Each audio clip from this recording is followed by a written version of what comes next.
बहुत तगड़ा झटका लगा। दरअसल रशिया ने बाल्कन कंट्रीज यानी रोमानिया, बल्गेरिया और मोल्डोवा पर कंट्रोल करने की कोशिश की। 1850s में यह रीजन ऑटोमन एम्पायर का हिस्सा था, जो एक मुस्लिम एम्पायर था। टर्की से रूल होने वाले ऑटोमन एम्पायर रशिया की इस कोशिश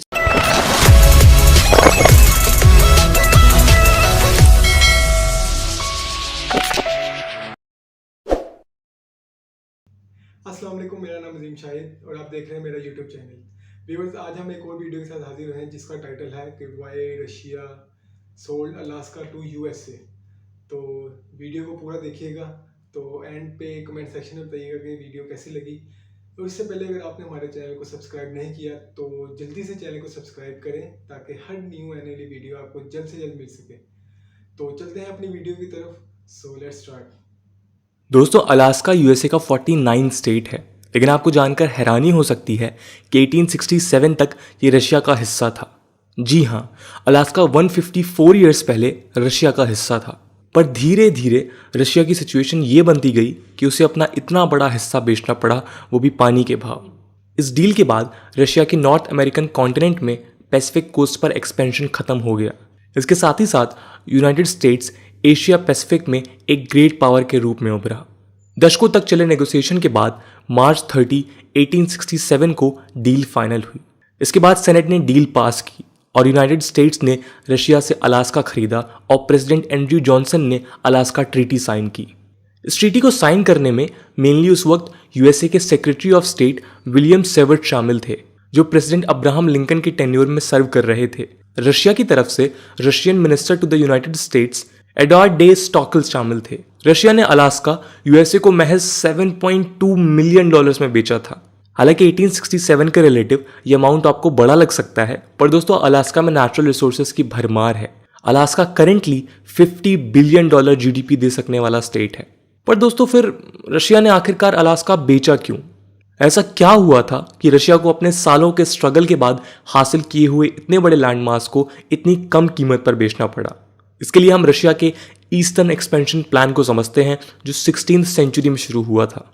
नमस्कार दोस्तों, मेरा नाम है आदर्श और स्वागत है आपका स्टडी आईक्यू में।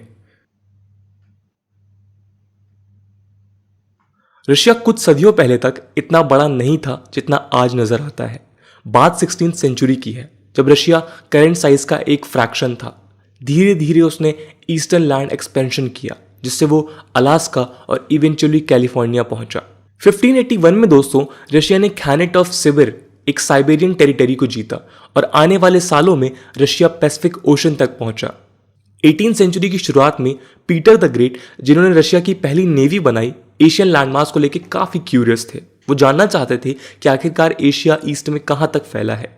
साइबेरियन सिटी ओखोत्स्क से पीटर द ग्रेट ने 2 एक्सप्लोरेशन शुरू करवाए और 1741 में पहले एक्सप्लोरेशन में विटस बेरिंग ने रशिया और अलास्का के बीच के स्ट्रेट को क्रॉस कर लिया। आज इस स्ट्रेट को बेरिंग स्ट्रेट कहते हैं। बेरिंग ने ये पार करते ही मिस्टर सेंट एलियास देखा, जो याकुटाट विलेज अलास्का के पास लोकेटेड है। हालांकि बेरिंग के सेकंड कमचाटका एक्सपीडिशन में एक हादसा हुआ जो एडवर्स वेदर के कारण हुआ था और वेस्टर्न मोस्ट एल्यूशन आइलैंड पर उनकी शिप टूट गई। फॉलोइंग दिस एक्सीडेंट दिसंबर 1741 में स्कर्वी से बेरिंग की डेथ हो गई।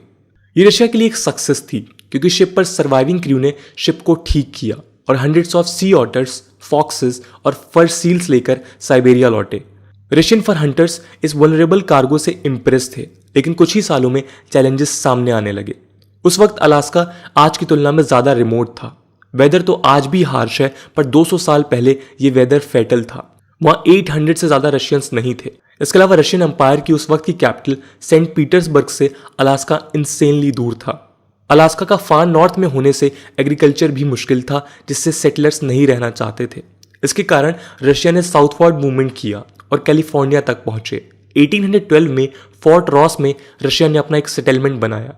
सेटलमेंट के 3 दशकों में ही रशिया की अमेरिकन एक्सप्लोरेशन हैंडल करने वाली एंटाइटी बुरी तरह फेल हुई और बचा कुचा बिक गया। इसके बाद रशिया अलास्कन कॉलोनी के प्रोस्पेक्ट्स को लेकर सीरियसली क्वेश्चन करने लगा।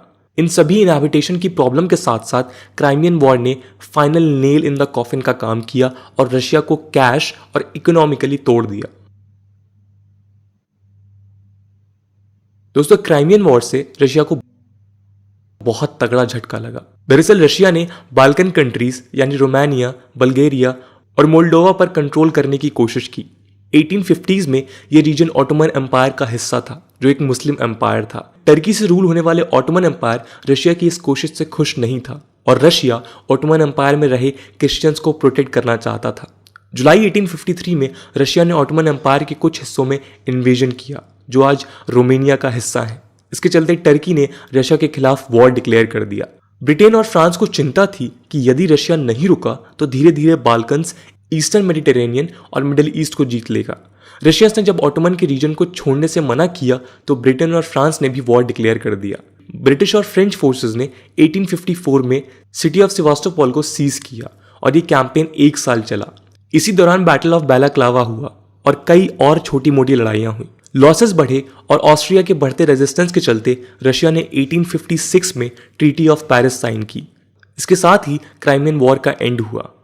इस वॉर ने रशिया को फाइनेंशियल बर्डन दिया और अलास्का को बेचने की बातें और तेज हो गईं। उस वक्त अलास्का को बेचना जरूरी था और ऑप्शंस कम थे। एक ऑप्शन ब्रिटेन था क्योंकि कनाडा में ब्रिटेन की कॉलोनी थी, पर क्राइमियन वॉर में ब्रिटेन रशिया का दुश्मन था। ये जानकर आपको हैरानी हो सकती है कि अमेरिका भी ब्रिटेन के खिलाफ था क्योंकि ब्रिटेन की कॉलोनीज अमेरिका में भी थी। कॉमन इंटरेस्ट के कारण रशिया और यूनाइटेड स्टेट्स एलाई थे। आज की जियोपॉलिटिक्स को देखते हुए ये सुनने में अजीब लग सकता है, पर दोस्तों रशिया और यूनाइटेड स्टेट्स 1800s में अलाई थे क्योंकि both shared mutual dislike of the British Empire. ऐसे में रशिया के लिए अमेरिका एक परफेक्ट कस्टमर बना। ये डील 1867 से भी पहले हो जाती, पर अमेरिकन सिविल वॉर और उससे पहले क्राइमियन वॉर ने दोनों देशों को डील से दूर रखा। जब अमेरिकन सिविल वॉर खत्म हुआ और यूएस नेगोशिएशन के लिए स्टेबल हुआ तो नेगोशिएशन शुरू हुए। रशिया ने सर्वेयर्स की एक टीम अलास्का भेजी ताकि वो नेचुरल रिसोर्सेज और अदर मटेरियल्स का वैल्यूएशन कर प्राइसिंग पता कर सकें। सर्वेयर्स ने कहा कि इसकी वैल्यू $10 मिलियन होनी चाहिए, पर उनमें से अधिकतर लोगों ने कहा कि रशिया को ये कॉलोनी बेचनी नहीं चाहिए। हालांकि ये एडवाइस नहीं मानी गई और अमेरिकन गवर्नमेंट को वैल्यूएशन बताया गया। नेगोशिएशन के बाद मात्र $7.2 मिलियन में ये डील फिक्स हुई। ध्यान देने वाली बात यह है कि इस डील के दौरान ही अब्राहम लिंकन की अप्रैल 15, 1865 में डेथ हो गई थी। इसके बाद एंड्रयू जॉनसन प्रेसिडेंट बने थे। रशिया ने अलास्का को बेचने का ऑफर 1859 में ही रखा था और ये सोचा था कि यूनाइटेड स्टेट्स रशिया के उस वक्त के ग्रेटेस्ट राइवल ग्रेट ब्रिटेन को हटा देगा, लेकिन सिविल वॉर के कारण ऐसा नहीं हुआ। हालांकि वॉर खत्म होते ही विलियम सेवर्ड ने रशिया के रिन्यूड ऑफर को मार्च 30, 1867 को कंसीडर किया। सेवर्ड और Russian minister in Washington Edward de Stoeckl एक डील पर पहुंचे कि रशिया यूएसए को $7.2 मिलियन में अलास्का बेचेगा। सेनेट ने अप्रैल 9, 1867 को ट्रीटी ऑफ परचेज अप्रूव कर दी और प्रेसिडेंट एंड्रयू जॉनसन ने मई 28, 1867 को इसे साइन किया। कुछ ही महीनों में अक्टूबर 18, 1867 को अलास्का फॉर्मली यूएसए को ट्रांसफर कर दिया गया। इस ट्रीटी ने रशिया के नॉर्थ अमेरिका में प्रेजेंस को खत्म कर दिया और यूएस को पैसिफिक नदर्न रिम की चाबी दे दी। करीब 3 दशकों तक यूएस ने इस रीजन में कोई ध्यान नहीं दिया और मिलिट्री, नेवल या ट्रेजरी रूल के अंतर्गत यहां सब होता रहा।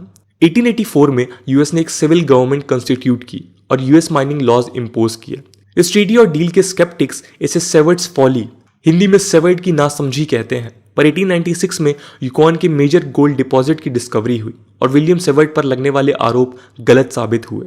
He was vindicated. यही गोल्ड डिपॉजिट्स क्लॉन्डिके गोल्ड फील्ड्स के लिए आगे चलकर गेटवे बने।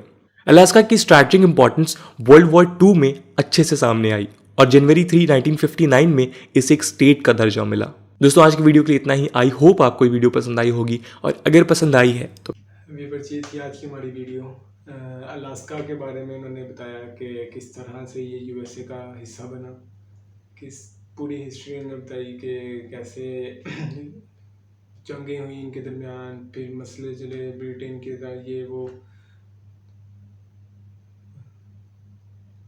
तो चलते हैं फिर हाजिर होंगे हम अगली वीडियो में। तब तक के लिए हमें इजाज़त दें। चैनल को सब्सक्राइब करना मत भूलिएगा, वीडियो को लाइक करना मत भूलिएगा।